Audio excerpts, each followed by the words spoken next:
Hello, everyone. So in this slide, I'm showing you a quick overview of the different projects that BEXCO is involved with regards to nylon. I think I can say that we're living in a very exciting time. I hope that everyone realizes that. So in all these projects, and particularly from Polyamide to BEHCO, we're discovering about this new material, nylon. We're gathering the evidence, hopefully to see in the near future thousands of floating wind turbines moored with nylon. Yeah. So yeah, we're very pleased to be part of the series of R&D projects. And when it comes to such a challenge, it always has to be a collaborative effort. So we have been very pleased to see also the group of developers increase from Polyamide to BEHCO. Looking forward to that cooperation. I think looking back, it cannot be underestimated what's the value of the French government and also France Énergie Marine to invest in these projects like FOWT at the time, 2017 already, and then this series of 3 collective R&D programs. And we already have 8 years of continuous work by a group of very talented researchers, professors, PhD students, and the experts at the test centers. And I think they are doing an absolutely amazing job. Now, when it comes to the main challenge here, durability of nylon, it has been crucial for the success to have such a long test bench availability at Ifremer, at ENSTA Bretagne as well. This would never have been possible by BEXCO alone, to be clear. And it's these test campaigns that have supplied us with very valuable sets of data, increasing our understanding, our confidence, and we are going to use that as a basis in our further work. The technology qualification programs already set up at Ore Catapult together with Bureau Veritas. Now, when it comes to nylon lifetime, a full system lifetime is maybe something like 100 million cycles. And of course, that's not possible to test in a test machine, not even a small fraction of it. So we will have to set up our evidence case for technology qualification in a very different way. And it's here that the different pieces of evidence that these teams have been working on will be crucial. Just to name a few, or for example, the relation between hysteresis and fatigue life is important, but also the 3D subrope model will be a very practical tool, very interesting tool to try to predict rope properties like abrasion, fatigue, and other things. Also very pleased to see the creep test by Lore over a 2-year time. This is exceptional, and with an interesting result in that the peak tensions are actually governing the creep lifetime. This is aligning with what we were anticipating, but that will make the design of mooring systems easier.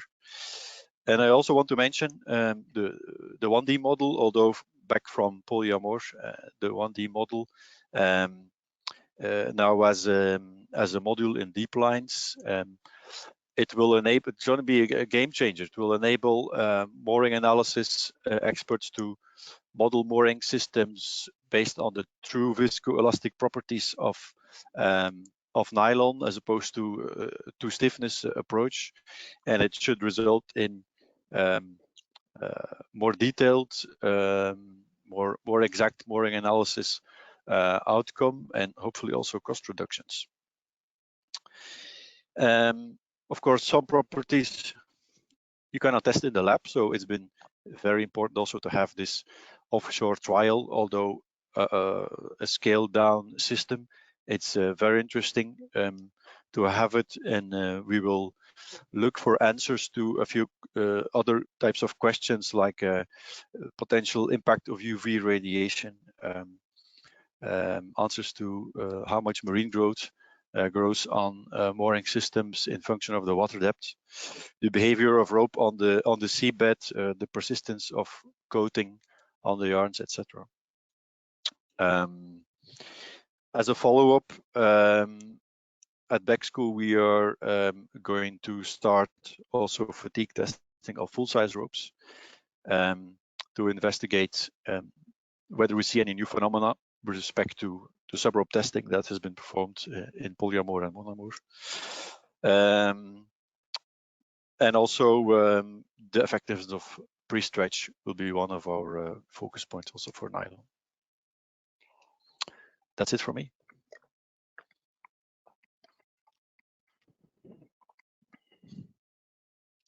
Thank you, Karel. Thank you very much. So Yann, if you want to conclude and on the perspective and future research works.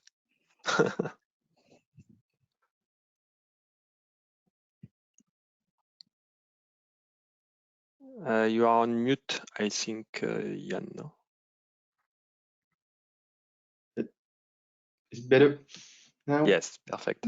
Okay, so thank you. I will try to be quite quick there, because we are also late, or almost time is almost over. But I think Karel said a lot of things already about about the input of the project. So here I will just try to sum it up very quickly about what is needed for this design, and how to organize the different models and databases we achieved in this project.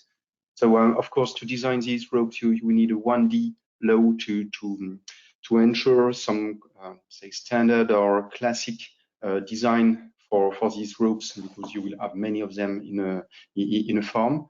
Okay, and also you will need some database both on creep criterion and fatigue criterion. Okay, so this is the first behavior law that has been developed in the model, and especially for 4 tons and 7 tons ropes. And you've seen the correlation with the experimental data.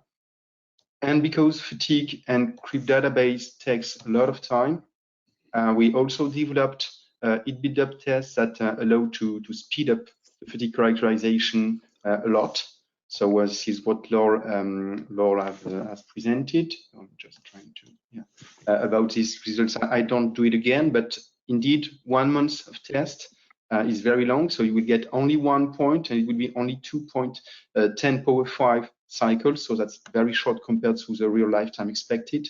And in the contrary, with only 1 sample and half day, you can get the black curves that you see there. So really for screening parameters, both construction or landing parameters, this is a key feature that has been obtained in this project. All right.